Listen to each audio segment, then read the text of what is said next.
Wow. Shalom, shalom. Welcome back to My Aunt's Attic. We have a special guest today. Hello. We're doing good. Right off the bat, we're doing real good. Turn your mic around. That's not right. Who are you? Eric. What's your middle name? Ryan. What's your favorite color? It could be like 3, green or yellow, maybe. He's thinking too much about it. Green or yellow, maybe, but 3 of them. How you? How y'all doing? Dude, I got no complaints. You wanted to be on this, right? Yeah. Okay. I You like should we're hold holding you- this. I feel like we're holding you at gunpoint, at mic point. I don't know. No, I'm just very awkward. Same. I mean, the last time I was on here, I said Eric the Man was my name or whatever, so throwback. Yeah. We don't need to throw back that far. That was episode 3. 3. It's been a while. Yeah, it's been a hot minute. And now we're on 80. This will be 80 what? 3. Wow. It's been 80 episodes, Yeah. if you're doing the quick math. Boom, boom. This threw me off. I don't know what to do. I don't know what to do with my hands. How was y'all's week, I guess? Good. This is good. This is good. I had something I wanted to talk about. Go for it, please. Nosebleeds. Okay. Sometimes. I've never had one. I've never had a nosebleed. Ever? Ever. Awkward. Okay, well, then you should hear this. I'll just sit here quietly. Well, how come? I feel like I need to sit perfectly in between you guys. I feel like we're really disjointed. Well, then you won't understand what I'm about to say, but you will, maybe. Sometimes nosebleeds make sense. You blew your nose. It's dry. There was maybe like a scab in your nose, and now it's bleeding. Sometimes it feels like an exorcism. Last night, I woke up and I could just feel the blood pouring down my throat. And I got up and it was just like coming from nowhere, just like coming from my intestines, maybe. So much blood for no reason at all. Think about that. I refuse to think about that. Do you have that though? Like, I know you have a lot of nosebleeds. It's normally when you blow your nose too hard or something, but do you ever just like have one and it's so profuse? Is that a word? I don't know where you're going with this, so I don't know. It's so intense. Bleeding profusely? Okay.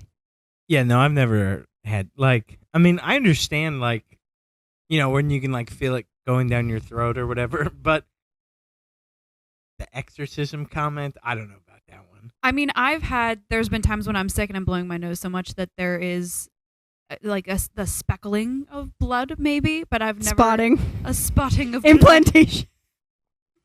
I don't know what's happening. Implantation spotting. Like, you know when you get... Well, not you. When you get pregnant. No? Sometimes when people get pregnant, they have like a little bit of like... This is pleasant. Not like a period, but like a little like... Some spotting in between. Spotting. Okay. How did I know that? And you didn't? Because I'm completely detached from anything that has to do with children, pregnancy, family making, Relationships. Yeah. I want nothing to do with it, so I know nothing.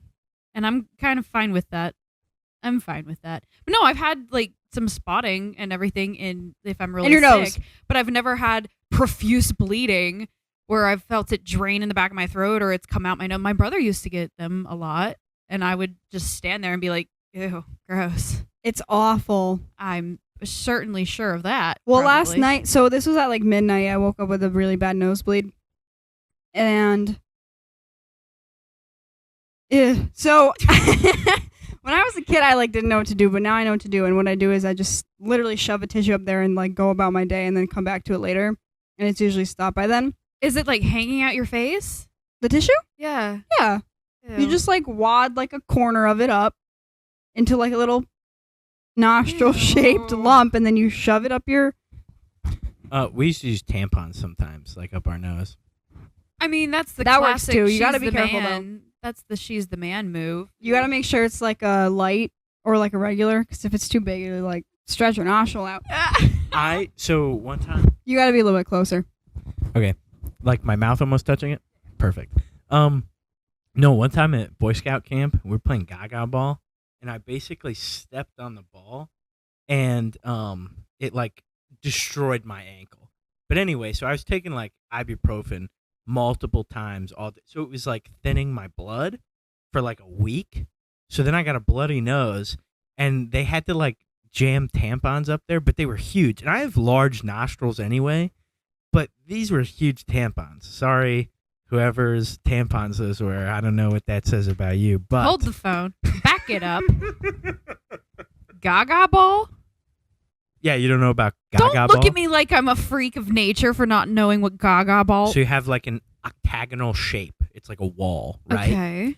And then you have a ball. It can't hit your feet or you're out. So you can punch it. So you punch it. It hits walls, bounces around. If it hits someone's feet, they're out. So like for me, when I jumped up over the ball, it hit the wall behind me, and I fell on it.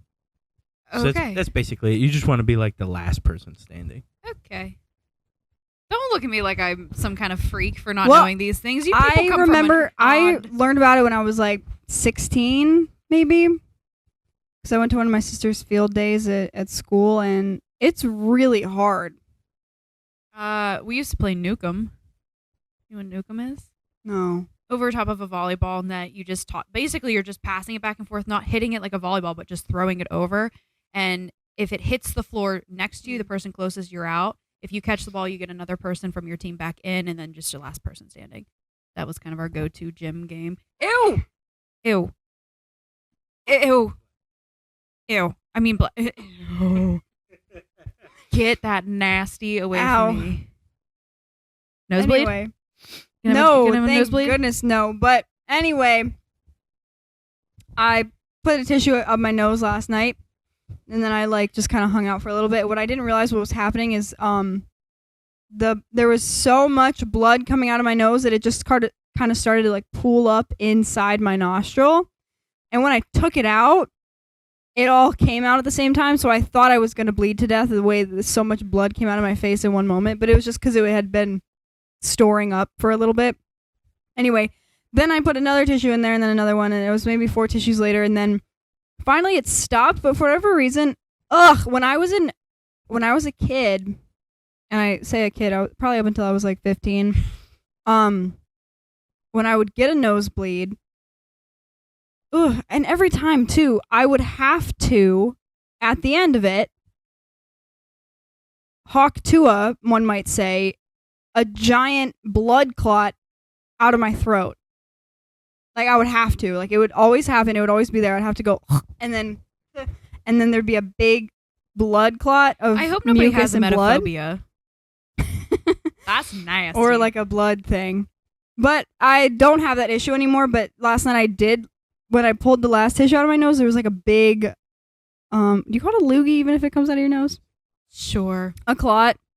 And I felt it come out of my brain. Anyway. I can relate to that one. I definitely get blood clots like when I have a bloody nose. I can't believe you've never had one. I'm normal. I'm a normal human being. For all the issues that I have, I'd actually claim that I'm normal one here.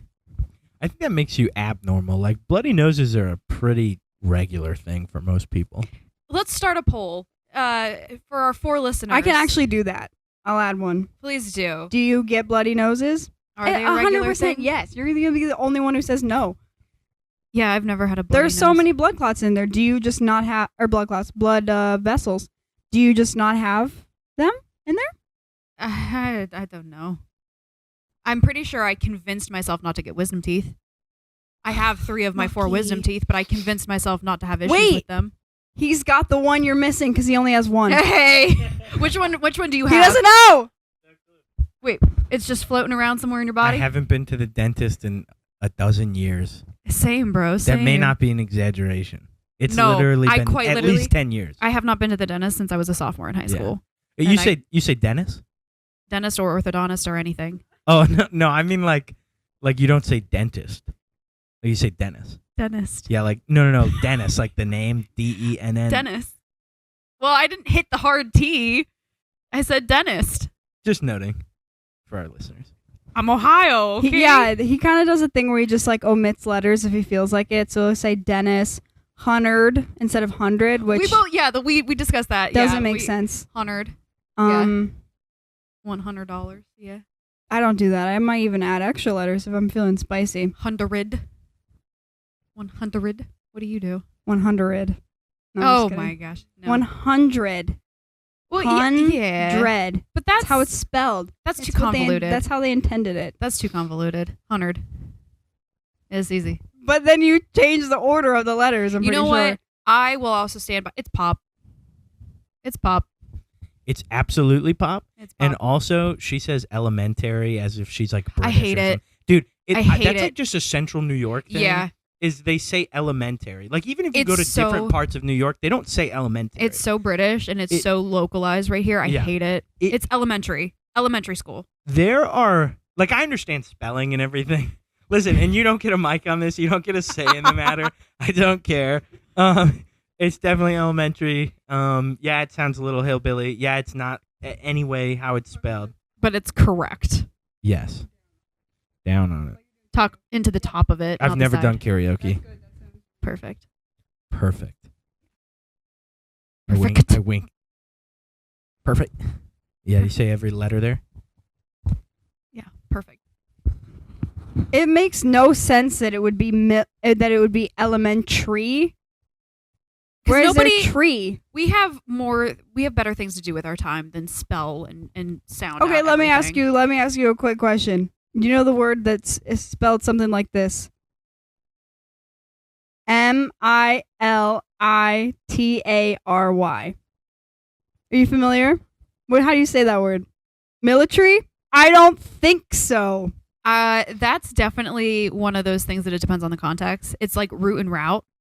It's military. It's Route 66, but it's Route 20. What about that thing that you watch on TV that's like a nonfiction movie about someone's life? Maybe like sometimes true crime or sometimes about you What? know maybe a documentary? documentary.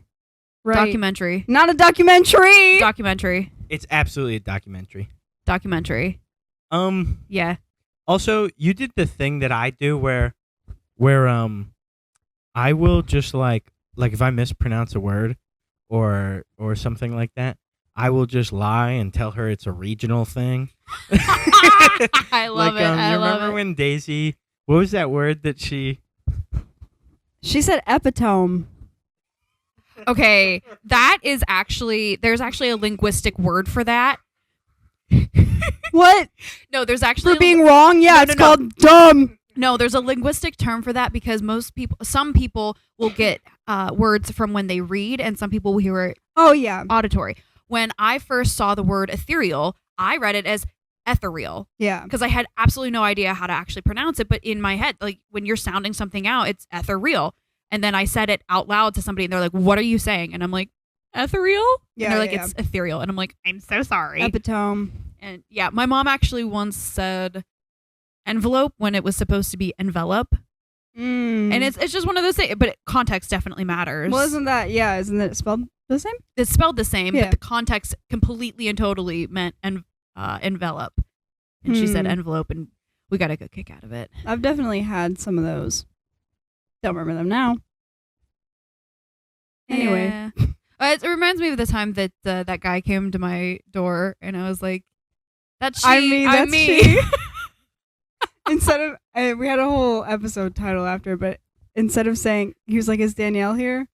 And instead of saying, "I'm she," I was she like, said, "That's-" "I'm me. That's she." and he got it though. He was like, "Yeah."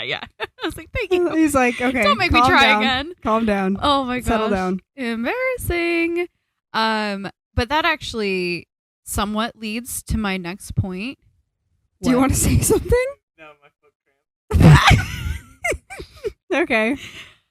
This kind of leads. Oh, he said his foot cramped. I didn't give him the microphone. Oh. They don't Yeah, know. that won't translate well to the audio version of this. The video might be fine, but you're distracting me. Oh my goodness. So in dreams, are you guys able to read in dreams? Yeah. Come on I now. can't read in real life. That's one of like the giveaways that I'm dreaming is that I cannot read or I cannot use like technology, computer, phone. Nothing wants to work for me, and that's kind of the biggest giveaway. But I wanted to talk about a dream that I had last night. Okay. I actually don't want to talk about the dream. The dream leads up to another whole thing.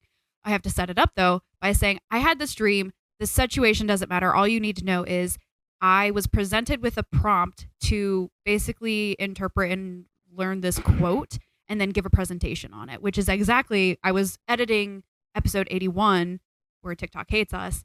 And we had actually been talking about the different presentations that we had to give in school. And we were talking about how I can do a presentation just fine if I'm prepared for it. But if you do it last minute and I'm expected to present on it without any prior preparation, I'm going to fail miserably. And so that's kind of what this dream was. I was just given this prompt. I was given this really convoluted, really ridiculous quote, and I was supposed to give a presentation on it. Now, in my dream, I can't really read anything or nothing makes sense. It's all dream gibberish. But I understood the quote within the context of the dream. But even in the dream, the quote made no sense. It was using all these big SAT style words that just individually I knew what the words meant, even though they were dream gibberish, but you know what I mean. But when you put it all together, the whole quote was just so completely convoluted that I was like, I have no idea what this means. And I'm supposed to give a 52-minute presentation on it. 52 minutes, a dream logic. I don't know. That's so funny. But anyway, right as I was just going to pull this presentation out of my butt in the dream, that's when I woke up. And when you're in that in-between stage, you kind of try to continue the dream in your head. So that's what was happening. So this is what I came up with in my in-between stages of this convoluted quote. I figured out that the quote that this person was doing, again, dream person, dream quote, no idea what it is, but they were using such obnoxiously large words to make themselves seem more intelligent, even though they weren't actually saying anything meaningful. How many times do we always say that? We literally have a full podcast on how we do that pretty much every day. We use a whole lot of words to say very, very little. Hi, we have a new guest. Whoa. That was a priceless. Are you trying to say hi or are you trying to go around? Hi. Okay. Good stuff. No, they always say like you can't look at your phone in a dream or you can't look at the time twice. It'll be like some crazy, like time will go by faster, like it'll be so random.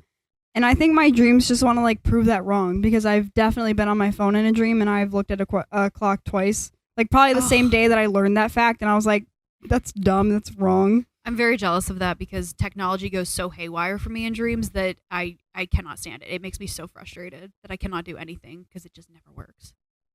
I honestly like don't dream like often enough to like really like have any meaningful input on any of that. Like anytime that I dream, it's just like.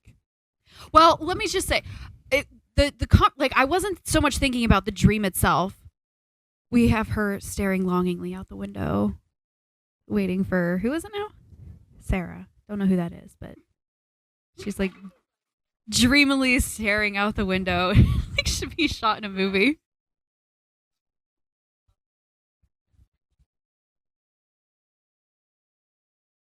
Well, I had to. None of this is going in.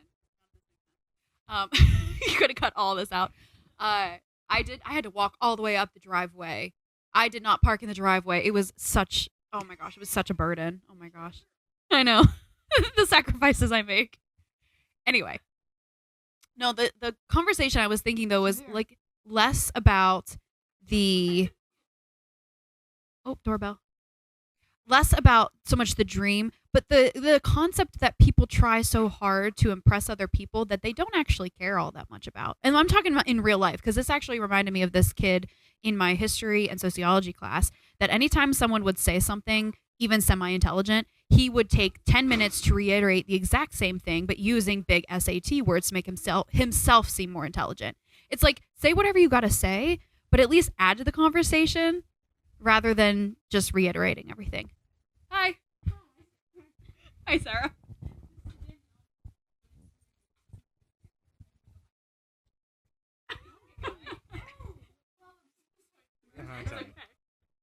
we have a guy at work who is like that. Like, he just uses big words all the time. I'm like, dude, everyone that works here is stupid as hell. You can't use those words, man. You Well, just can't. it's also they're not so much like I said, they're not adding anything to the conversation. They're not actually saying anything intelligent. They're just trying to make themselves seem more intelligent or relevant or important. Yeah, well, I hate when people use things like holding space. Like those kind of conversations where it's like, I really want to hold space and give a platform. Like, Well- what does that actually mean, though? What do you actually mean? It reminds me so much of the Harry S. Truman quote, which is, if you can't convince them, confuse them. And then along the same vein is, I believe it's W.C. Fields who said, if you can't dazzle them with brilliance, then baffle them with bull, which we are very good at. But it's one of those things. It's just like, why are we so gung-ho on convincing other people that we're one way when in fact we aren't? And we don't actually care about those people's opinion. The moment we walk away, it just doesn't matter. And I mean, we're doing it literally right now. Like, we're talking about all of this stuff that may not matter to anybody else other than us. So the concept of wanting to share that with other people, I was just thinking about this today. I was like, why are we doing a podcast? Why do we do this? I mean, it's fun. That's what we're doing it for. But the message, there's no message. Do you know what I mean? Girls like to yap. That's the answer.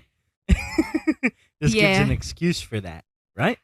100%. Also, I was thinking, Harry Truman, he definitely confused the Japanese, just like in relation to that quote.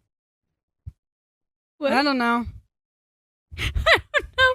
I was just, again, like, this all came like half out of a dream and everything, so I was a little bit like mind mush and everything. But I was just thinking about, like, because join me on this train that's going to hop a bunch of tracks. But we try so hard to convince other people to like us and think we're so smart when in fact they have no impact on our lives and we have no impact on theirs other than in the interaction that we're having in that moment. And when you're trying so hard to convince them that you're smart and you're not actually saying anything, there is no impact in that. If you can say something really, really intelligent with the most basic of words or have an impact on someone with just not even words, but an action that you do. So why are we so... People in their classrooms talk all the time and they say nothing. Yeah, that's part of why I hate like having a required word count, because I am always so concise, and then I'm like, I have to just ramble on about this and put a bunch of filler and fluff to just meet the word count. But I've already said what I wanted to say, and I've maybe said it twice, but I've got to say it again in a different way. Well, there's also a thing that's a phenomenon. I do the same thing because it's... Is it neurodivergent? I think whatever. It doesn't really matter. But when you are Probably. trying to get a point across and you're not satisfied with the way you're presenting the information, you end up repeating it in different ways until you're satisfied with the presentation. I'm literally doing it right now because I feel like I'm not getting my point across. I'm getting it. You're getting it. You're picking up what I'm putting down. I I'm don't catching feel like I'm making sense. But I just was like, and then I don't know what, again, half asleep, I hit him with the Bilbo Baggins, hitting everyone with, I don't know half of you half as well as I should like, and I like less than half of you half as well as you deserve. And I'm like, man was dropping truth bombs with Bars. that one. Yeah. But, I mean, we try so hard to impress. But then this also spurred into the thought of, do people really change? Again, hopping No. tracks a whole lot. You said no? Do people change? No. Interesting. I disagree. I think they do change because I witness change in people. Like, there are obviously aspects of people in their like absolute nature that may stay, true. But like, I don't know. Like, you look at, I told you, like, I have like family friends who have like, used to have anger issues and like killed people, and then it's like, Same, bro. But now it's like my entire life that I've known them, they've only been like a very caring, sometimes stern, but like a very caring like individual who's very supportive. And so it's like I witness change. You know what I mean? Like, I can also argue, though, that the change has to come.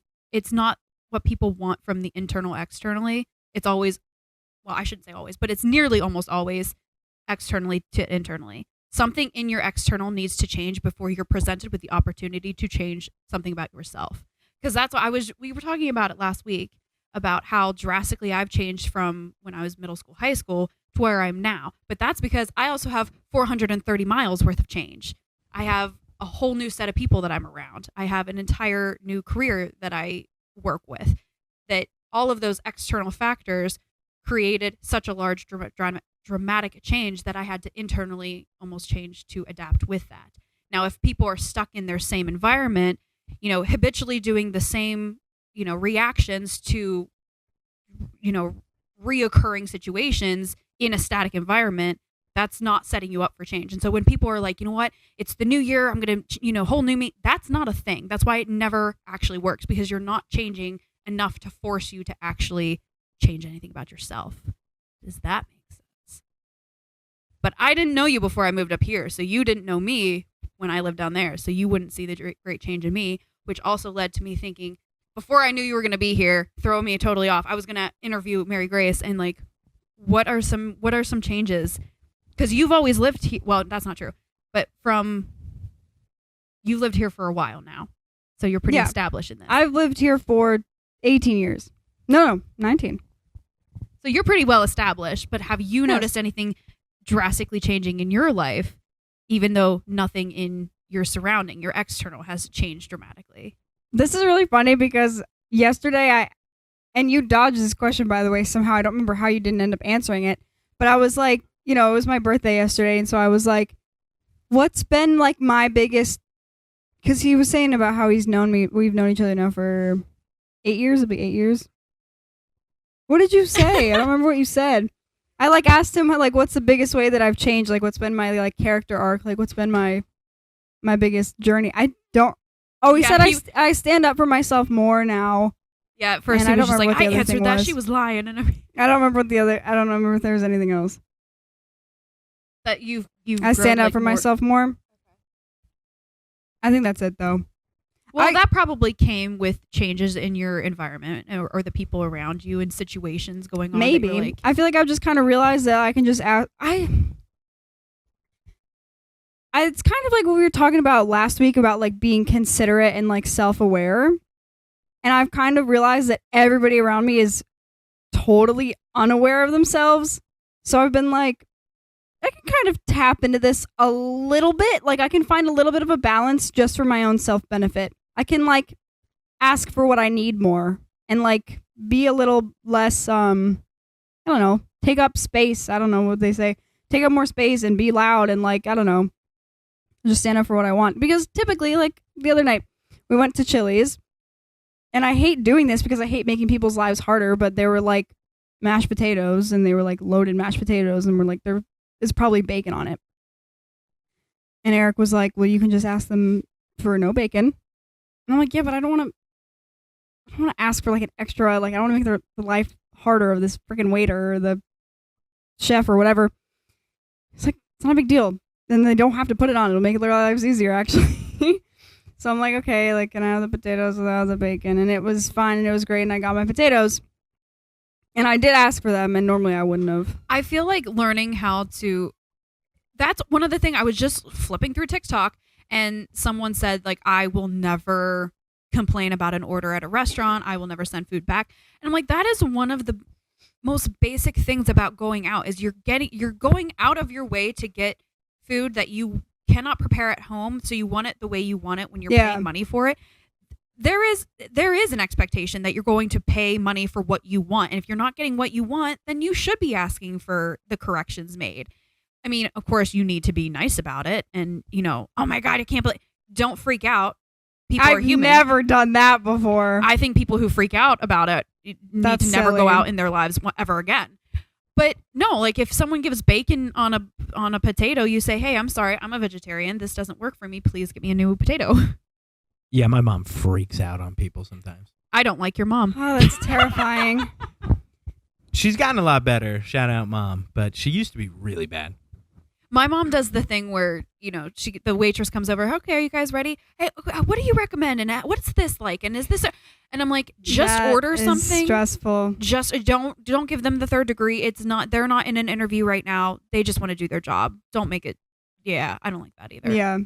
But I feel like my biggest, I don't remember what your question was. I'm just going to say this anyway. My biggest changes that I've noticed, like you said, like, not that I'm like taking advantage, but I'm going to say take advantage. Like, I'm more willing to like take advantage of like things around me. But I don't mean like take advantage of them. I just mean like asking for what I want, and then I get what I want nicely, of course. Yeah. But like, I don't know. You know what I mean? No, 100%. I mean, when I lived in St. Clairsville, even though my energy was totally ridiculous and crazy, at the same time, it was only ever heightened when I was really comfortable. If I was out of my element in any capacity whatsoever, I would shut down completely. And so the thought of asking somebody for like an extra set of napkins at a restaurant is completely debilitating. I would shrivel up and want to die. But now, I'm slowly starting to like, no, like this is how life works. There is a certain expectation that this is just what you do. 1 second, please. I feel like a lot of my personal growth comes from me just putting myself in another person's shoes. Like, I'm just like, would I be bothered if they asked me for napkins? No, I don't care. So I'm going to ask them for napkins. I'm going to assume that they don't care either. It's not relevant anymore. Good job, Mary Grace. I always do that. We can back it up. Oh, I was just going to say that's the difference between living in the Midwest versus living in New York for however many years. It changes you. Like, I've become not meaner, but like more assertive less in your existence. enthusiastically nice.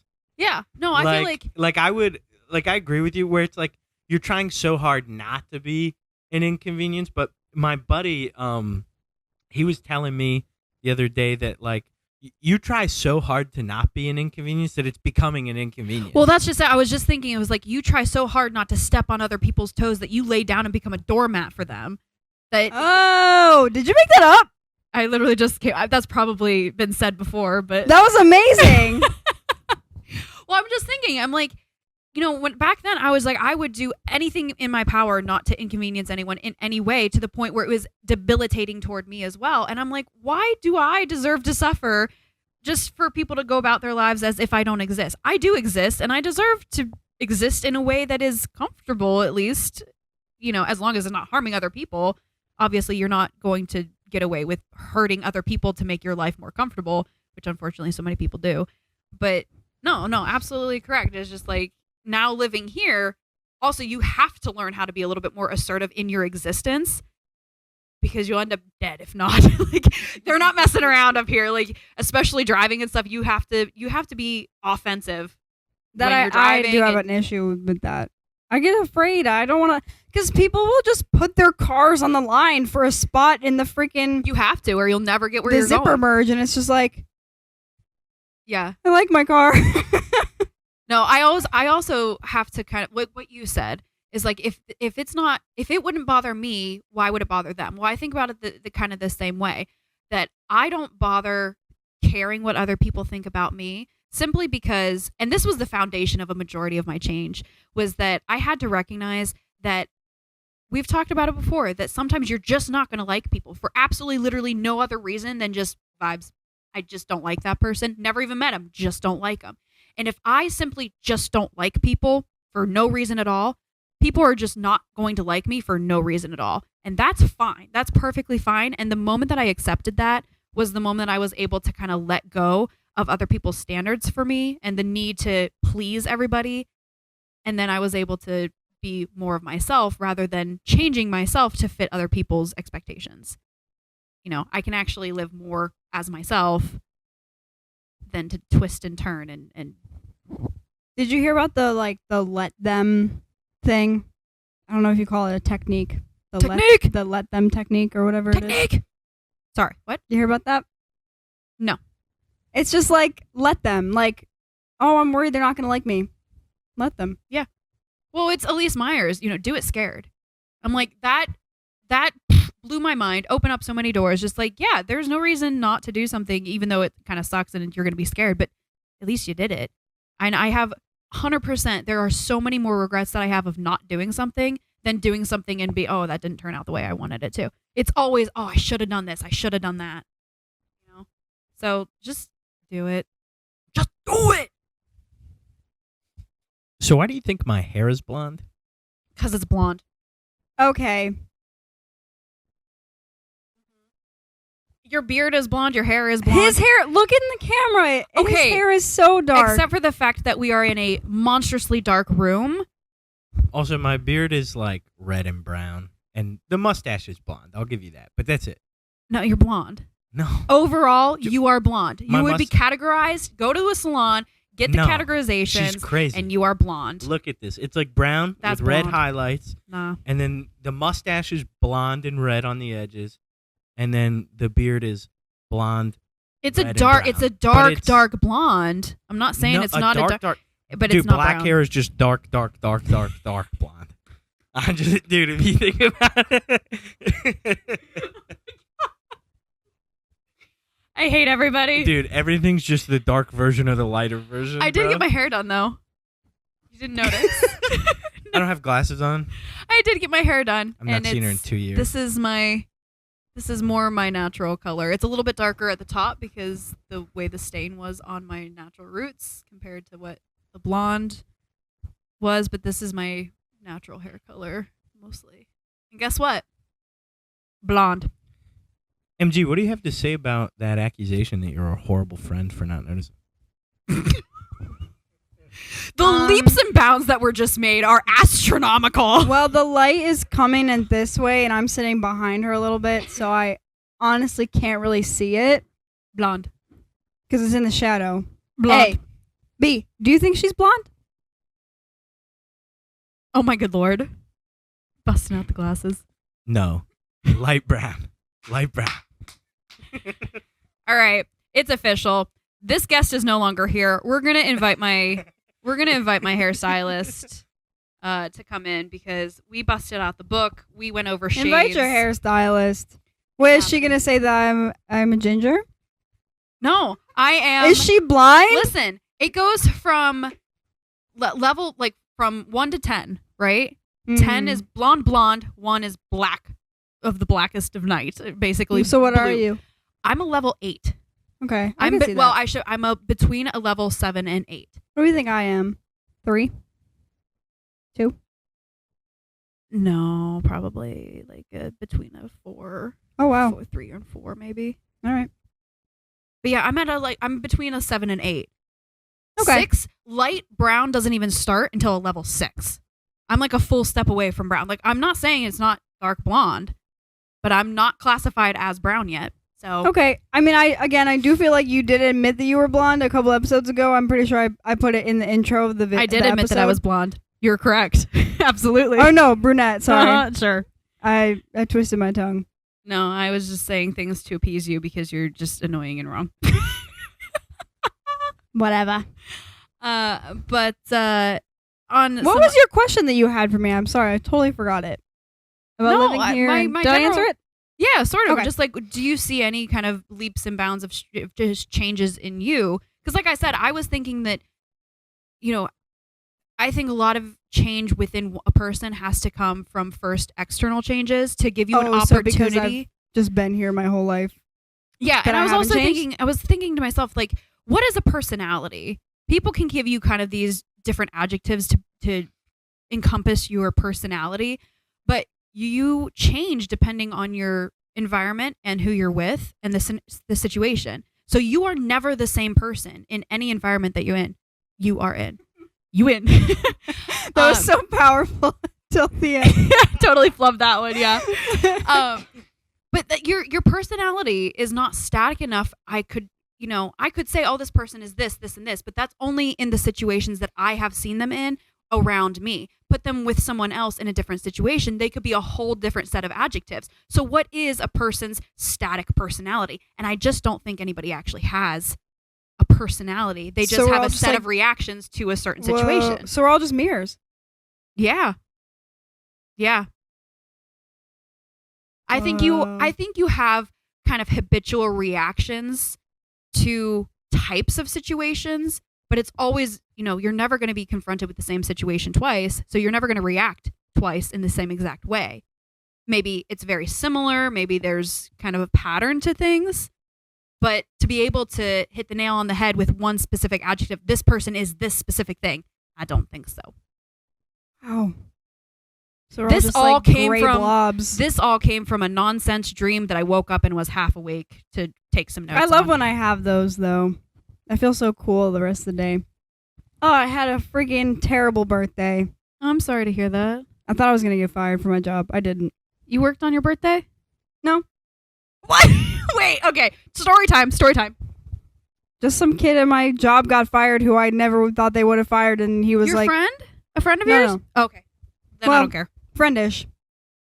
Anyway. Friend adjacent. He just said they were going to be firing a bunch of people, and I was scared. That's all. I didn't get fired. Oh, I thought you screwed something up that deserved being fired. No, she's a model employee, and she was so upset. I was like, I don't know, like maybe don't be upset until you know what I mean, like until it's an actual issue. What a supportive boyfriend. But, like, I'd rather... Because imagine I didn't worry about it, and now I'm in fairy tale land all day until later I find out that I got fired. I would rather, like, be ready. I thought I was going to throw up. Oh, my gosh. I would very much rather enjoy my entire day and then be blindsided by news rather than worrying all day long and having it ruin the I was good day. sweating. I was shaking. I was nauseous. I stunk after the end of the day because I was just sweating and wiping my hands on my pants. I've got a story to tell you. I've got a story to tell you, and she gives away the mic. I agree with like that logic of wanting to like enjoy your time and then be blindsided. But I feel the opposite way about like death. For whatever reason, I'm like, I would like to be mentally prepared for that. Everything else blindside me. I don't care. Let whatever happen. I'll roll with the punches. But death, I'd like to be a little prepared for. But well, I feel like everybody is kind of automatically prepared for that death in the knowledge that it is going to happen. But the fact that it is so abrupt and unexpected in the moment, that hurts. And so when someone is slowly dying, you're just like, okay, this is a part of life. Now you can buck up for it. 100% agree. I would rather see that one coming for sure. Yeah. Not my own death. What? So if someone presented you the option that you learned when you were going to die, would you want to know? Like like if someone walked up to you, I know the day of your death. Do you want to know? yes, because I have health anxiety. So like I could push all the other shit to the side. You know what I mean? I'd be like, because sometimes I'll just be like, whatever, and I'll feel my like heartbeat in what I perceive to be a weird way, and then I'm like, oh fuck, it's happening, I'm dying. Where it's like, if I know, like, hey, you're gonna die in 5 years or whatever, which is young, but I'll at least know, like, when I have those weird things, that I'm chilling. So it's like, okay, but it gives think me about the peace of mind in the time that I do have think about left. the lead up to the week or the day of, though. When you're literally counting down the minutes, all right, here it comes. I feel perfectly healthy. I'm at the prime of my life. I'm with the love of my life. I've got everything going for me, and yet nothing is stopping the fact that I'm going to be dying. Then you have all this time leading up to you have the worry of being fired from life. How can you? Wow! You would want to know that? Yeah. Well, like, I don't know. Crazy. It's just one of those things where, like, if you can prepare, you know that you have the time. You get to spend the last days doing what you want. You can quit work, do whatever. Like, you can put yourself in an environment where you're more comfortable. You're around people that you like. I mean, I don't know. Have you ever read the book They Both Die at the End? No. Read that book. Read that book. It is I don't want to know. I don't want to know in advance. I want to know when it is happening, though, that it is happening. See, the premise of this book is that there is some kind of technology that lets people know when they're going to die. So they sign up for this program. They give you a call. Hey, today's your death day. Live it up to the fullest. We're there for you in whatever. Good luck. And so you have that last day to do whatever you need to do. And it follows these two kids in their death day. And it convinced me 100% that I would never, ever, ever want to know. I would never want to know. Just the bearing weight of that kind of thing, and to see these kids go through and like, whoo. And spoiler alert, they do in fact both die at the end. And you're thinking the entire time, they'll get out of it. They'll figure it out. This isn't actually. But no, I think it's in the title. Didn't you know? and still, I did know, and I still thought maybe they can get out of it. Maybe I had that hope, and then it didn't happen, and it hurt. And then just reading it all, and then like going through it and knowing it's no, dude. I started crying on page 80, and I did not stop crying for the next 400 pages. I'm not exaggerating. Oh my god, it was awful. Such a good book, though. 5 stars. There's this one Bad Friends episode where they talk about like dying in your sleep, like how that is like the optimal like death is like to die in your sleep. And Santino was like, no, I want to be awake. I want to know that it's happening so that I can say like so that I could have seen it and then I die. And Bobby is like, no, you want to die in your sleep. You don't even want to know about it. And he's like, but what if this is it? What if we all did die in our sleep and this is it and we didn't know it? But yeah, I'm with Santino. I don't want to know that when I'm going to die in advance. I do want to know, like, hey, like, you're dying right now. You're going to be dead. I want to know. I read this book one time where this elderly woman, she was outside in her garden doing her thing, healthy in general, other than being ancient, and she just simply dropped dead. Just old age, boom, dead. That's how I want to go. If I have to live to an old age, which I know we've talked about it before, I have this sinking suspicion that I'm going to die somewhat young. I don't know why, but I'm fine with that, whatever. But if I have to live to an old age, I simply want to croak. But I don't want it to be a withering away, a disease, and like old and brittle and falling to pieces, or an actual disease that makes me crumble away and in agonizing pain. I would simply like to just be up doing my thing and then boom, dead. That'd be pleasant. Well, you think you're going to die young, don't you? I mean, like young as in probably like 50s, 60s. Like that's really young. Well, but I mean, my dad died at like 63, I think. Gosh. Like that's young. Yeah, but I mean, he also like was crippled for like a decade before that and had like health stuff. But I also I minus the attitude and violence. I'm kind of like him in a lot of ways. And so like I'm like, dude, what if I just randomly get like the thing that he had, which they don't really know, but they said that it could be genetic. So I'm like, what if just like in my like late 40s I just like go crippled basically, you know, and then just the like you were talking about earlier, the degradation of your physical state. And then it's like on top of that, like I don't know, there's like they poison everything. So it's like they didn't start like really pouring it on until like the 90s, you know, but it's like they poison everything. So it's like, you know, my dad had maybe 20, 25 years of like being poisoned every day, you know, by everything. And it's like, I've had pretty much my whole life of being poisoned by everything. So well, I think our lifespans are definitely going to be tanking. I mean, that's why you see like the higher cancer rates and all the young people and everything. So well, I certainly don't trust any, you know, big pharma or anything. All the medications that are supposed to be helping us, I think, are just generationally destroying us and like causing other more problems. And that's why this is not, I'm not your doctor. This is not a recommendation. Don't do what I do, but at the same time, do what I do.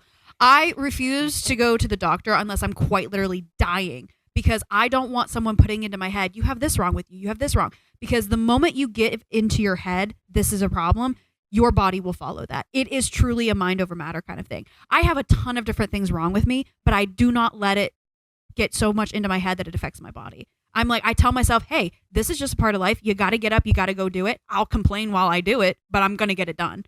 You know, I dropped something behind my bed. I'm almost 30 years old. I should not be contorting myself underneath my bed behind, but I did it. It hurt every single moment of doing it, but I still did it and I accomplished it and I'm still up and about. Now, if I had caved to, oh, I've got arthritis, I've got this, I've got that, I probably would have never, I would be dead of the world because glasses would be still behind my bed. I can't do it. I'm too brittle. I'm too frail. No, I've convinced myself that I'm perfectly fine. Therefore, I keep going until I quite literally am dying. Isn't it so interesting that like while you were saying that, I was like, like we as younger people, younger adults, like we have like we're definitely like the sickest generation, but also Sick, bro. but also just like young people or younger people look way younger than they used to. Oh, yeah. So it's like, dude, we're like The Golden Girls, when they were in the Golden Girls, the show, they looked like they were today's 80 years old, and they were 40 and 50 years old. what? Yeah, the Golden Girls, their poofy hair and Blanche? everything. Blanche, they were in their 50s. This is like when you were making fun of Christopher Plummer the other day.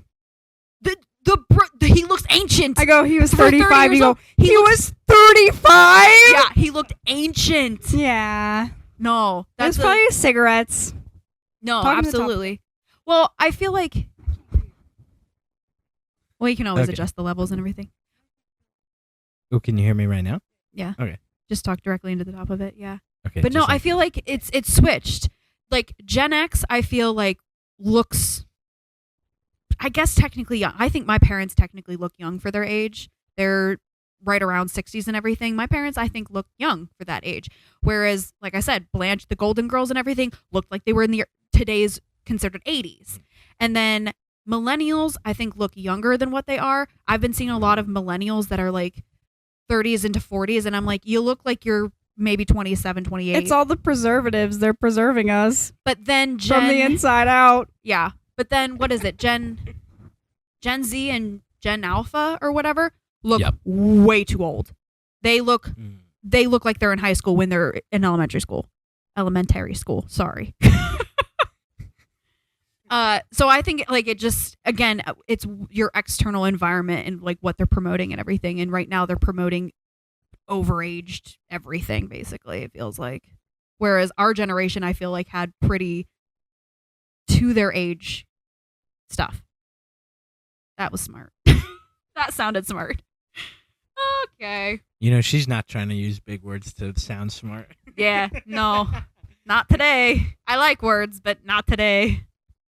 Yeah, I always get like grumpy when I see like a younger generation, like someone's like 16 and they like look like they have it all together, and I'm just like, I had awful winged eyeliner every day, and my hair was in an aggressive side part, burnt straight to a crisp. It was kind of falling out. I feel like you're calling me out right now because No, I I'm like calling had winged myself out. eyeliner like yesterday. No, but mine was so bad. Mine was bad because I didn't connect it to the top. It was only out the side. I didn't draw a line across the top and then wing it. I just Oh. wung it Wong it. and just shoved it into the outside corner of my eye. Anyway, Yeah.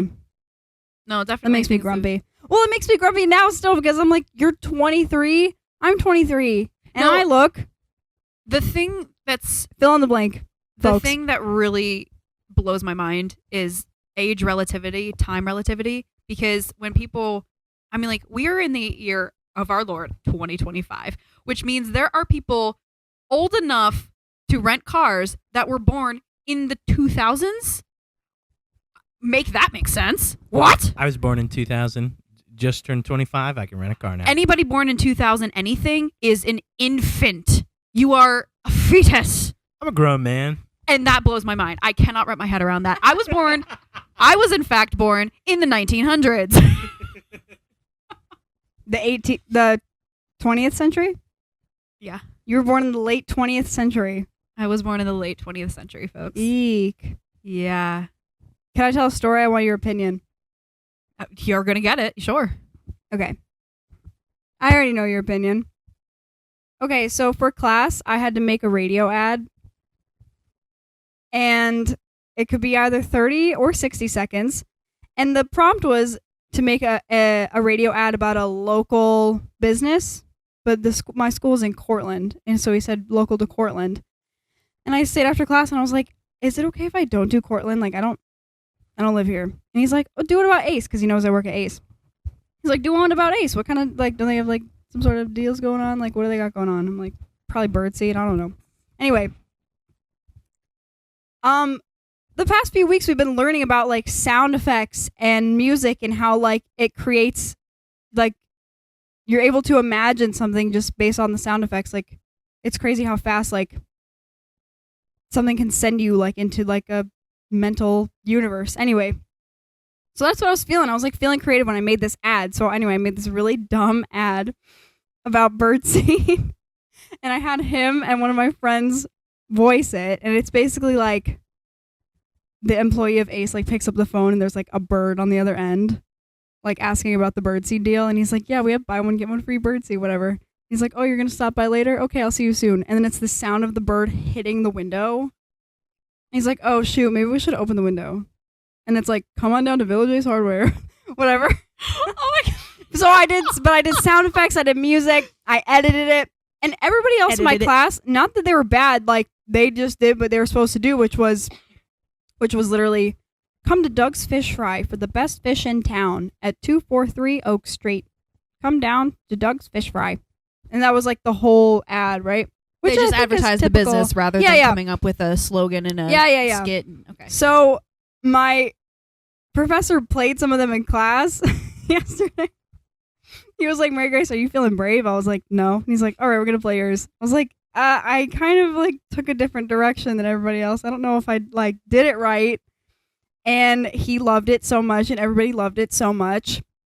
And he like couldn't get over how much he liked it. And after class, he was like, oh my gosh, like, when are we starting your radio career? Like, that was so good. I'm like, okay, it was not that good. It was okay. You do know 100% that you're inserting into this. Okay, anyway. You played yourself on this that. Kind There's of no getting around. But he loved it. The class loved it. I want to hear it.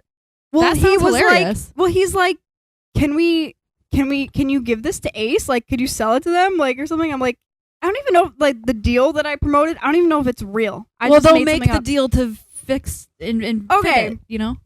Well, he's like, can you give this to Ace? And I'm like, no, it wasn't that good, whatever. Tell me why my manager sent me a request to view the document. You know, like on Google Drive where it's like, you sometimes have to ask for a request, like you can manage access of it. So I guess my professor sent it to him. I don't know how he got it. But I just get an email saying my manager, his name, has requested access to view radioad.mp4. I'm like, how did he get it? Did you give him access? Not yet. I'm still thinking. You give him access. You give him access. How did my professor give it to him? I don't know. I don't care. You give him access. Did my professor go over your head to give your boss this? Call Village Ace. I keep saying where it is. Who cares?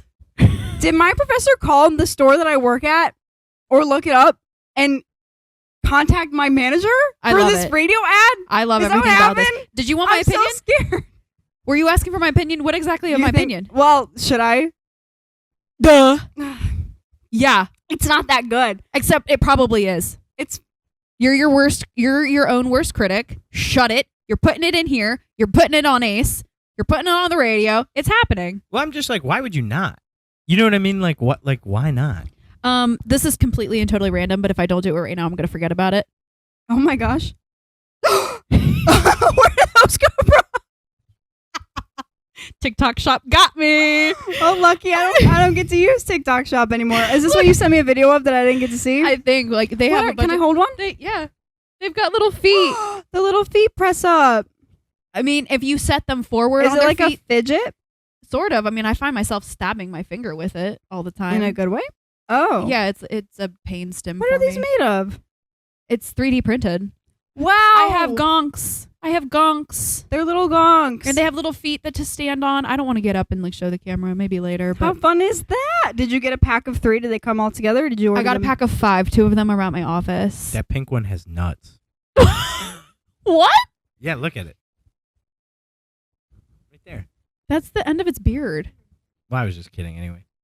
Oh my gosh.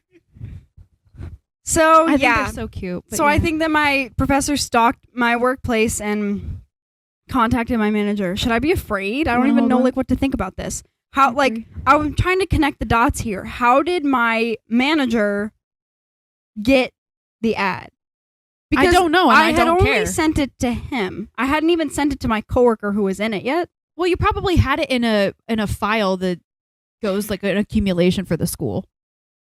Like, what? Don't you have to submit it through something and it sits in just sent him the link to the Google Drive file. Well, then, yeah, then he can share that. That's insane. I love it. But I also expected to open my school. Do you want the gong or you want the microphone? Hold on. I expected to open my school email. Forget it. I'm sorry. I expected to open my school email and see him saying, "Hey, just want to let you know that I said that." Like, he didn't even ask me or anything. What are you laughing about yourself? About your burp? What'd you say? Oh, I said good timing, like we were talking about earlier, dude. I was gonna pull it away. I was gonna pull the microwave. Microwave? I was gonna pull the mic away from me, but I was like, nah, this is gonna be a good one. You laid it on. So Remind me not to use that microphone. Yuck. Anyway. Oh my god. So I'm sorry, folks. That was disgusting. Actually, our opening clip of the last episode is us talking about how disgusting we are. good. Oh, is it me going, we do farts, we do burps? Is it that one? No, it's us literally saying, no, if you're coming here for a whatever podcast, beauty tips and everything, no, we're That's really not gross. here. I did have the clip of saying, we do this, we do that, we do that. Cool. And that was at the front at first, but then I was like, you know what? We're going to save that juicy bit for a little bit later. It was juicy. Yeah. So, yeah. Okay. The ad is not that good. But She keeps saying it, but I bet it's I fantastic. did what I felt like was bare minimum. It's a little bit like awkward. Like looking back now that I've heard it out loud a couple times, I do want to change it a little bit. It's like fine. It's like not that good. We're going to have, you know what? There's a thing on our Spotify. You can put clips. We're putting it on that. We're putting your radio commercial on that. It's also an advertisement for a small local business. Like, it doesn't have to be like crazy. You know what I mean? Like, Yeah, I mean, like, we're not playing a Super Bowl commercial. have you ever like heard like a local like auto dealer ad? Like, they suck. Turn a car. Call me for I've had a personal interaction with William Matar. Did you? Not that personal. I did have a personal interaction with Tom and Ellie, DWITom.com. Okay. Nice. I think I've told that story before. But Listen, if you William can get Matar- away with you can How get did away you with get it. that phone number? That's amazing. Good for you. He posted a TikTok and it was like a picture of his young self. And then it was a picture of him today. I forget what the trend was at the time. But I just commented, hurt in a car, William Matar 4. And he commented like, you know it, or something like that. He replied to me. And then amazing. Tom and Ellie came into Ace one night, like back when I had first started. And I don't know his face. I just know like the slogan. But someone was like, that's Tom and Ellie. Like, How do you not know his face? He's on a DWITom.com. huge billboard. Because I'm looking at the road. If he came in, I would be like, you're the billboard guy. You're I Tom literally and know Ellie. nothing else except you're the billboard guy. Well, I didn't. So, but someone's like, that's Tom and Ellie. And I don't know why, but it psyched me out. And so I like stuttered as I was as I was checking him out, cashing him out. Yeah, Tom and Ellie. Woo, checking him out. Does that count as meeting a famous person? I don't think so. I've never met a famous person. I've met a famous person. Me. No. No. I've actually depends on your definition of famous. But I mean, I can't say anything because he's a client of mine. But I do work with a famous adjacent person. He's famous in his own right, but you'd have to be in that world to know him, kind of thing. He is rather famous. He works with extremely famous people. He's currently working with extremely famous people. Again, I can't really say his name because that would break HIPAA, so I'm not going to say that. But I have met when I was working at the bookstore way back when, in ancient days. Oh, what's his name? Pretty Little Liars guy. He had a book. Photographer. Played Toby. What's his name? Cannot remember his name. I haven't seen it. I just choked. Save some air for the rest of us. I was going to say, don't bother. It's not a very good show. But whoever played Toby, whatever his name is, I did meet him. They reminded me of like a pug trying to breathe, like where they're just like. I did. I sucked in and I got a whole chunk of spit. Dude, I did that earlier where I was driving, and I thought I was like actually dying. Asphyxiating.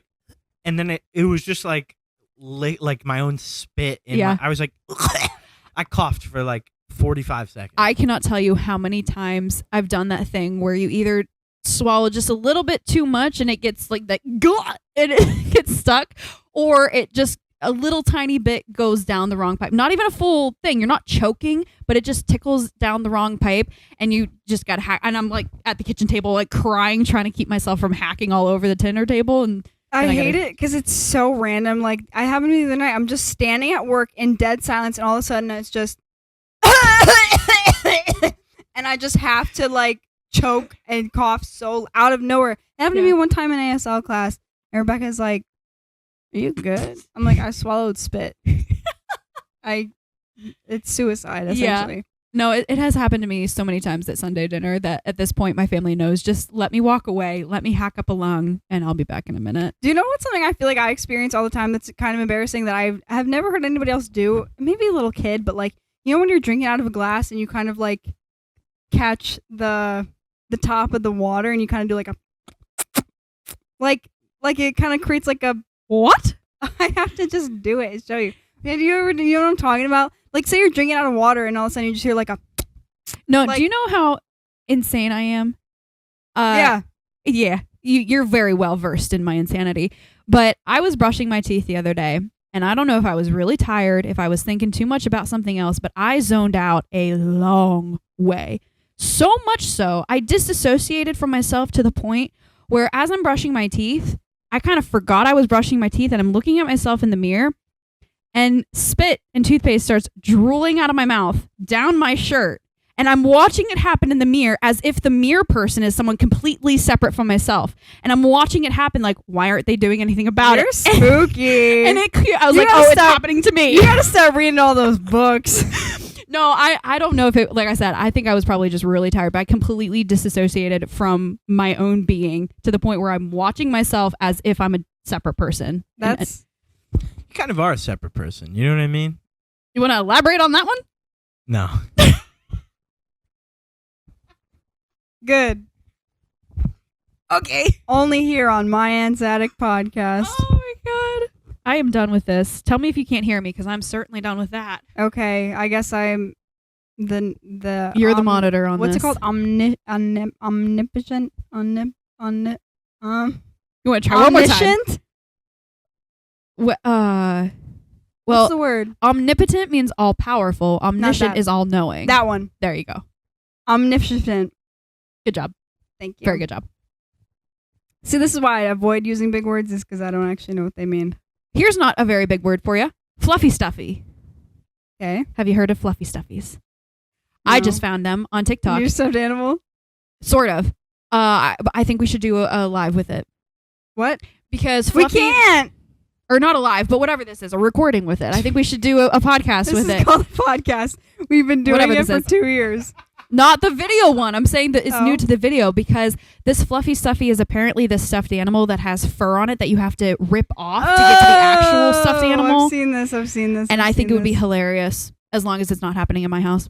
because you're gonna dissociate again. You're gonna start drooling all over the thing. You're gonna get so honed in on this fluffy stuff. You're gonna. That's why I have my snot rag. I'll bring that. It's fine.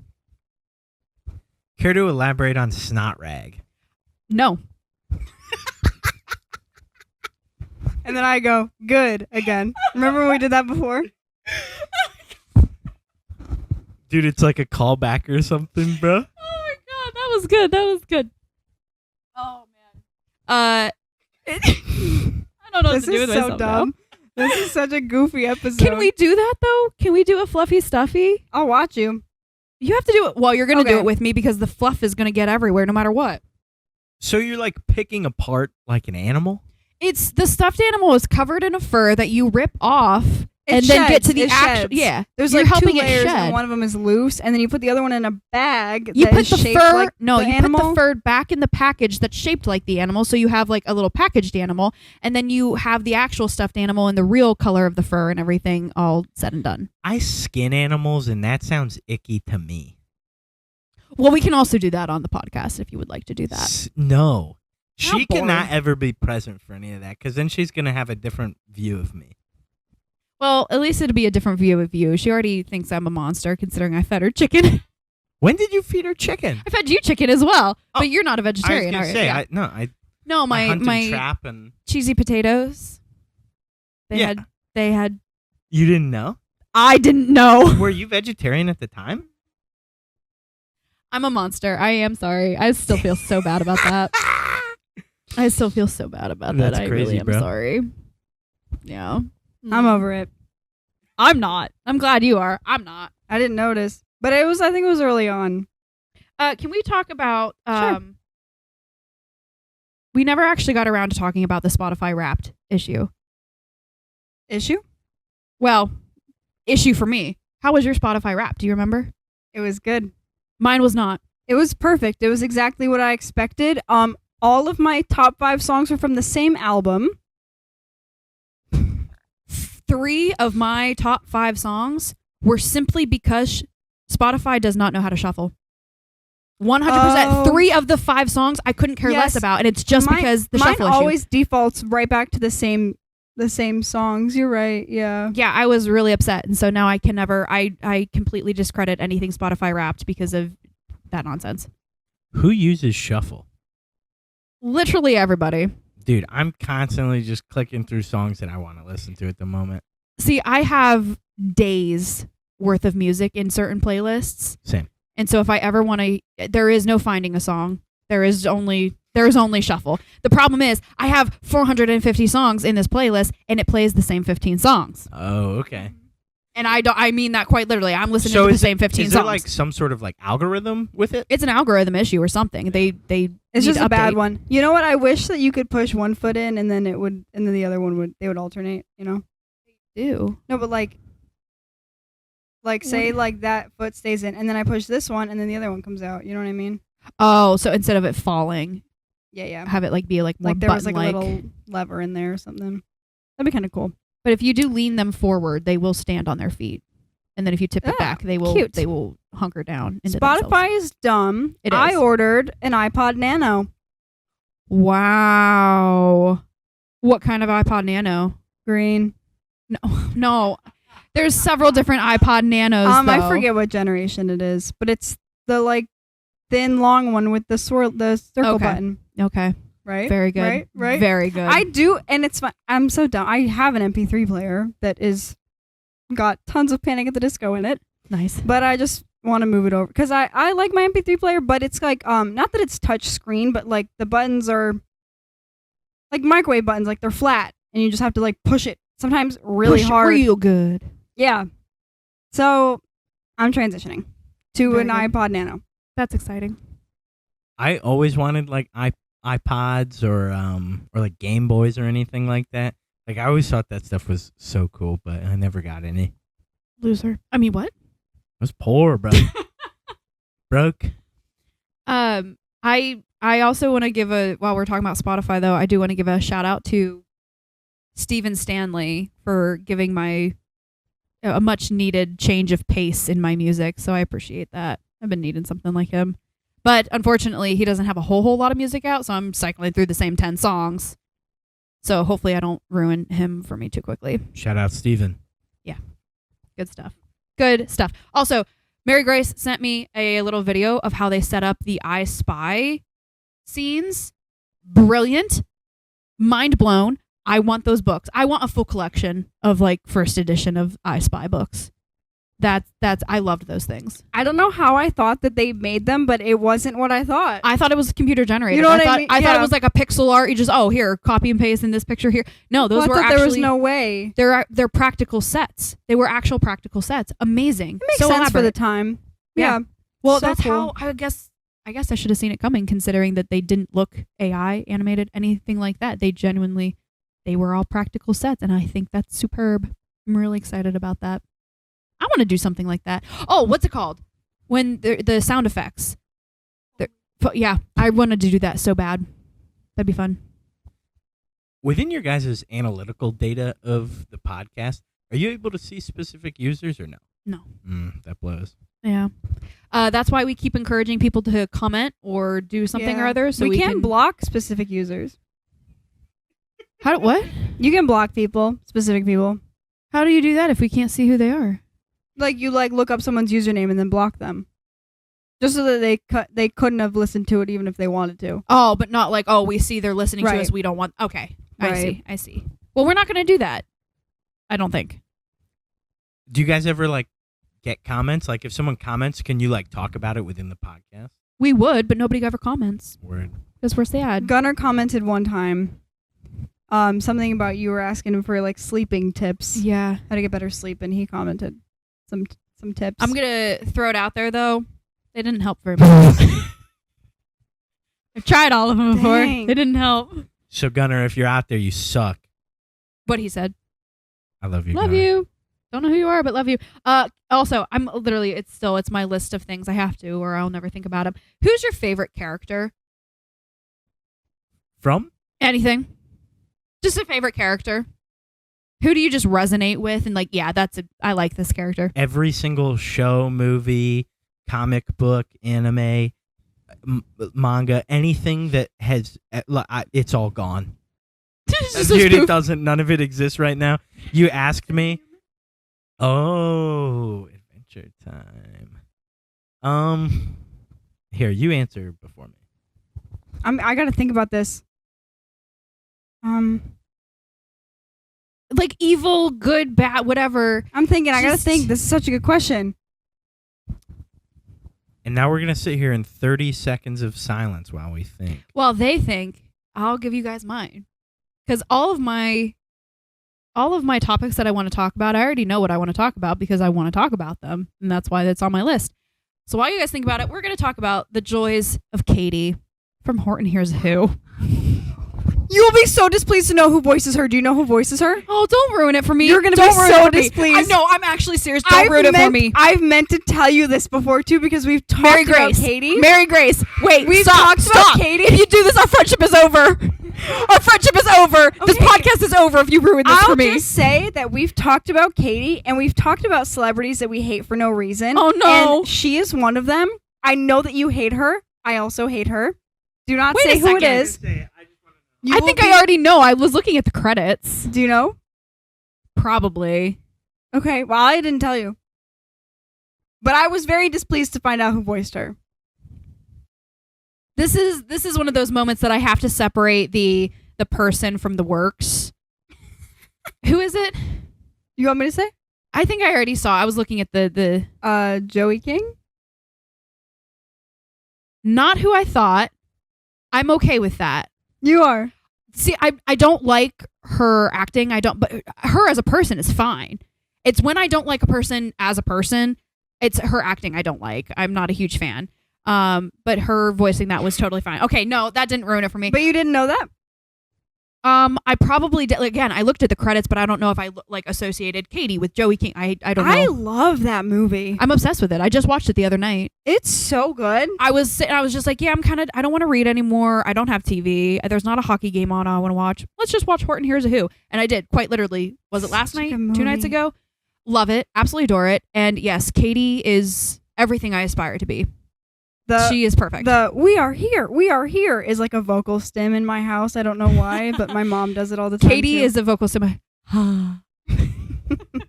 That's beautiful, Katie. Oh my God, I love her so much. And she goes floating away. I just adore her. When she puts it on and she goes the back. Yeah, she's great. Oh, she is everything I aspire I love to that be. movie. It's a good one. And then didn't know that what's it? He's such a cutie pie singer. Jojo. Who voices Jojo? Nope, not him. I don't know. Not Aaron Carter. The other guy. Have you seen Horton Hears a Who? Probably initially when it came out when I was a small child. Don't say that as if it's not something to watch as an adult. No, I'm just saying I haven't seen Don't it hate since- on Horton. Don't hate on Horton. What I is his think- name? I don't know. The I've never singer. known this. I think Horton Hears a Who is better than the Lorax. I've never seen the Lorax. I've been wanting to, but It came out when I was 8. Perfect timing. make me feel a little older. What is his name? The Lorax is good. It's gonna drive me It's not crazy. Look it up. Somebody look it up. Ugh. Oh my I was gosh. debating on saying the Lorax for my character. Mm. I don't think he utilizes violence enough as a solution to the environmental issue to make my list. So I'm gonna keep thinking. Okay. I love I could think about this question for weeks probably. I love it. I keep thinking of Elf. Why? Would you do that? I love that movie. Jesse McCartney. Jesse That's McCartney. him? Yep, he's I had JoJo. no idea. He does the yup. Yeah, I think maybe Jake from Adventure Time. Just I thought you were 'cause about to say Jake from State Farm. I'm jaking it. I'm jaking it. No, but just because like he's pretty silly most of the time. You know, he's just goofing off. But then like he can get pretty serious and like say some meaningful things. I like that. See that in myself. So- So The other character I was thinking about, the actual legitimate answer, you know, yes, it's Katie. I adore her. But the legitimate answer is Maleficent. Specifically from the Maleficent movies. Maleficent from Sleeping Beauty is like, okay, whatever. It's pretty one-dimensional because we don't know it. But the Maleficent movies are actually amazing. I love them. She has every single reason to be the epic villain that she is. I've never seen them. They are so good. They are actually so good. Please come over. I have them on DVD. They're so good. She has the background that they set up for her to why she becomes the villain towards Sleeping Beauty is so legitimate. And then to see the growth and everything, the switcheroo character growth in that, it's superb. And they are hands down, you know, they blow Sleeping Beauty out of the water. So good. What was that? You making fun of me? no, you said blow. She said blow, and so then I keep like at the camera every time someone says something kind of sus. I just go. I do that all the time. I keep looking because I'm like, is this working? Am I pale? And I'm definitely I pale, still but don't whatever. still don't know. Oh, this where is to such look. a good question. Well, what are some of like your favorite movies that you resonate with in general? And then is there a particular? Like, you got to narrow it down. You got to find. I love Inigo Montoya. I literally just watched Princess Bride too. I had a couple of different movie nights. Oh my gosh! He's a really good character. So you know the thing about, I don't know if From it's the 100%. Princess Bride. The thing where obviously Inigo has a Spanish accent through the entire thing, other than when he says, Do you know about this? You've seen the. He hadn't seen the movie until very recently. I had him watch it's it. superb. It was good, right?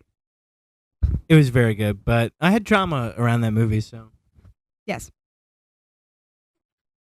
Is this something you want to talk about? And I mean, I don't really care.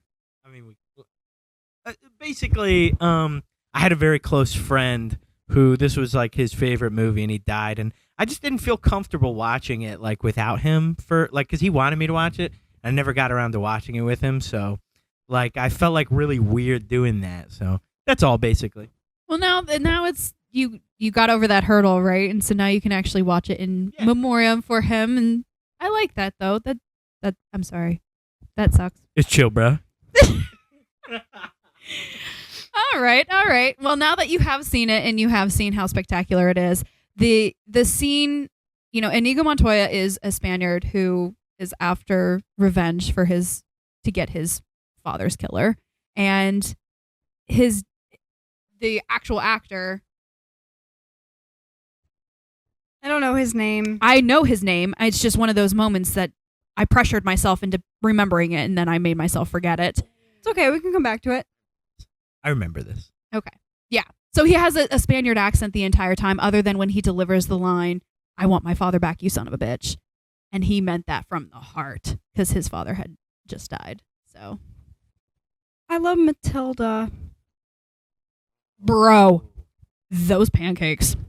She's so autism coded. Those pancakes. I love Matilda. Well, I did have you never know- well, wanted this reminds me of pancakes as that- bad as I wanted those pancakes. Oh. I love Matilda because her mom died while they were shooting that movie. And Danny DeVito really took her under his wing. Like, really took care of her. I don't. What's the Harry Styles song about though? Is it about that? He's got a song called Matilda. I don't know. No idea. Dude, Danny DeVito's butt cheeks oiled up. You ever seen that?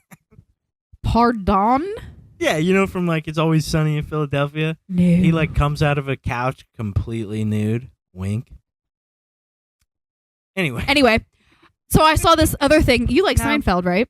I do. I love Elaine. I am her. So I saw this thing that was talking about why is he making fun of me? What did I He's do? making fun of me. He thinks Oh. I'm not Elaine. Oh. You need to be just a smidge more crazy. No, she reminds me of my mom more. But I like her because she's got all guy friends, and I feel like I have mostly guy friends, except for you. You are here. I was about to say, oh yeah, I guess screw myself.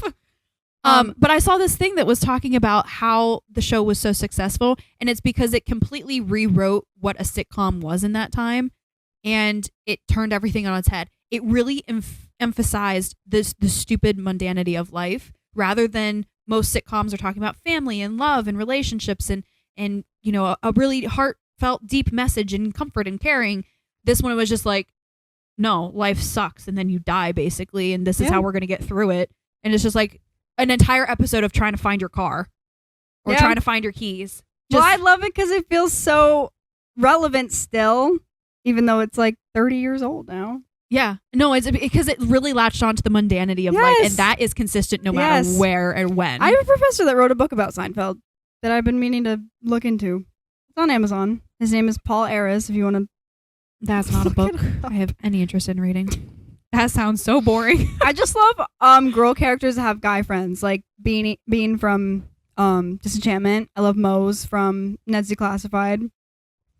Elaine from Seinfeld. But they always end up in a romantic relationship. Well, don't spoil Seinfeld. I don't know how it ends. I was thinking more Mose and Ned. Yes, that is true. I've never seen Disenchantment, so I have no idea. But I don't know how it ends. I don't think. You know, I really appreciate when they show that guys and girls can still be friends. Like, I have one friend from high school, guy friend, who I've known since freshman year. We got really close. He had a girlfriend through high school. We told the girlfriend, like, hey, we're going to go out after this one thing. You know, do you want to come? She didn't come. It was actually a whole big issue. So when he got his new girlfriend, after that relationship ended, we told the girlfriend, like, me and him, we were like, we go out, we hang out, just the two of us. We go out to dinner and everything. Which I'm hearing it out loud and it sounds weird, but it wasn't. We told the new girlfriend, like, hey, you live a little further out, just letting you know that we go out to dinner, we hang out sometimes. It's no worries. And she's like, oh yeah, that's totally fine. I went to their wedding. It was beautiful. Oh my gosh. But yeah, like, he's been one of my best friends since freshman year, and there's been no issues or anything. So men and women can be friends. It can happen. And it also, you know, the other podcast. And if anything does happen, it's the guy's fault. Yes. It's true. Tis true. Yeah. 100%. I agree with that because, because like she has mostly guy friends.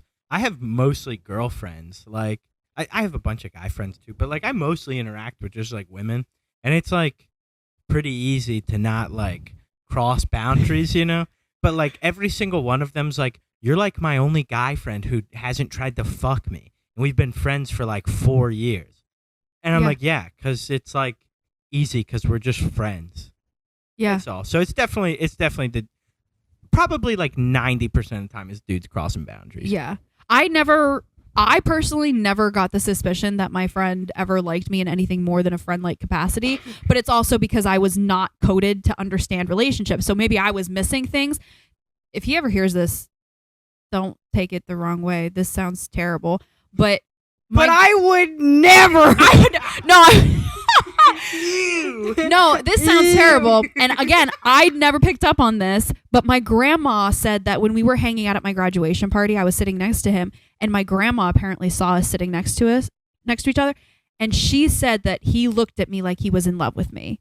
I don't know if that's true. That could just be, you know, because I talk to people and just be friendly, and people cue it as flirting. And I'm like, that wasn't flirting. That was me being nice. So maybe him looking like he's in love with me is him just looking at me. Dude, that's just some grandma shit they say. Yeah. Like, dude, I one time was just like doing some work, and some like old lady was just like, you know, my neighbor, she's like, you know, maybe in her 30s, and she's like a hot nurse, and, you know, you two could hit it off and blah, blah, blah. I'm like, I'm good. I'm in a relationship. And dude, old ladies just love matchmaking, bro. That's my pap. He got a little tipsy, and by a little tipsy, I mean he was basically sloshed. And we had a whole bunch of people around, and there was this one kid that he didn't know was at that time engaged. And he's like talking up the granddaughters and everything. He was just like, look at all these beautiful women. Do you see that one over there? That's my granddaughter. Look how beautiful she is. And I'm like, Pat, please shut up. It happened Oh to my me at a gosh. wedding over the summer. We were at my cousin's wedding. He's sitting where you are, and some lady that I don't know that's related to me through some twisted web is sitting next to me, and she's like, This is my son's friend in college. His name is Brian. He's really cute. Oh my I God. can give you his number if you want." And I was like, You know what? I also want to know. Somebody please comment if the whole grandparent setting you up has ever actually worked out in anybody's favor. I need to know these things. I don't think so.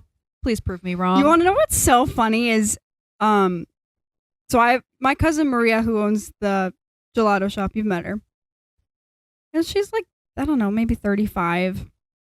And for a while, my mom was trying to like set her up with different people. She's married now. But my mom set her up on a date with my cousin from the other side of my family, which I don't know why, but it feels so wrong. Before he was married, my aunt had mentioned the possibility of me marrying her nephew. So Right. her niece and her nephew from two opposite sides of the family getting married. And I'm like, Doesn't that feel so wrong? I think your mother is like trying to get into her like Italian roots with the incest and keeping it in the family and stuff. I think that's all that was. I think you're looking way too deeply into it. that is foul. It's just such a Wow. funny way for a family to wrap around. Like, oh yeah, because then Ohio. because then your mom's side of your family becomes also your dad's side of the family. Because if I went and if I go and hang out with my cousin on my dad's side of the family, she's married to my cousin on the mom's side of the family. So is everybody at the same? I don't Well, even know how that works. The thing that kills me is that the whole marrying within the family it's not that far off from right now. I mean, Queen Victoria married her first cousin and had 10,000 children with him. Henry VIII was somehow related to all 8 of his wives. Yeah. He also exploded in his coffin. Ha ha ha ha. Whoa. It's just not, it's honestly not as out of the ordinary as it should be. It's still legal in New York, not in Ohio. So just saying for everyone who calls me a stupid inbred hillbilly here. What? Which is not what you would expect. And I also think that they should start hiding the information that birth defects from incest, the chances of it are actually pretty low. And it's like when it starts becoming like generational, like after a few rounds of it starts to become more prevalent. We should not make that information public. Yeah. Because if you say you do incest, it's only like I think there's like 2% chance of birth defects. And then it increases with every generation that is also Yeah, incest. it has to be a repetitive thing for it to actually become problematic. Hey, don't tell people that. I love that we just got done telling people that. Not that anyone listens to us. It's fine. If you listen to us and you do incest, unsubscribe. This is wild. Oh my good lord. That's why like I feel pretty safe with us dating. Is like we're not even the same kind of European descendants. You know, like you're all like Southern European, and I'm Northern and Eastern. So it's not even the same thing at all. So we're safe from the inbreeding accusations. So you think. We'll You see. never know. I remember seeing a video of like these two girls that were in a relationship and they realized they were actually sisters. They did like a DNA analysis or something and they're like, yeah, you're 98% related. And they're like, oh my gosh. Did they like look alike? Yeah. So they were just. Do you think that they were just like super egotistical, and they were like, "Dude, I'm so into you." You know, well, They that's were just into actually themselves? it's we've talked about it on here before that the whole thing with children around their teenage years like butting heads so much with their parents is actually a what's it called? Evolutionary. There we go. Evolutionary response to make sure that incest does not happen. So Thank God. Hallelujah. Amen. I have no other comment other than keep hating your parents while you're teens. I don't know. Because if you don't hate your parents, you'll want to fuck your parents, is what I've just learned here today. Thank you. My aunt's attic. Yeah. Is that where we're going to end it? Did you have anything you wanted to say? Beaver meat's delicious. If you can get into eating beaver meat, give it a shot. It's pretty good. Would you be open to trying it? Sure. Oh. Dude, I got some back straps and sirloins from a 53-pound, 4-foot-long beaver I got the other day. We've got some meat to eat. We'll don't. talk at you next time. Go follow us on Instagram and Facebook and TikTok and YouTube. We don't have Facebook. Comment down below and do the poll because I'm going to set up a poll. Does your nose bleed? And then compliment Mary Grace on her commercial. I'm not. Ad. I don't know. ad, I don't know if I should post. It's no, really that's not that 100% good. being posted. I will post it if she doesn't. Okay, thanks. Thanks. Bye. Talk at you next time. Look at my gonk. Look how cute they are. Can you see it? Okay, hold on. Yeah, put one up there. Oh, she hates when people do that.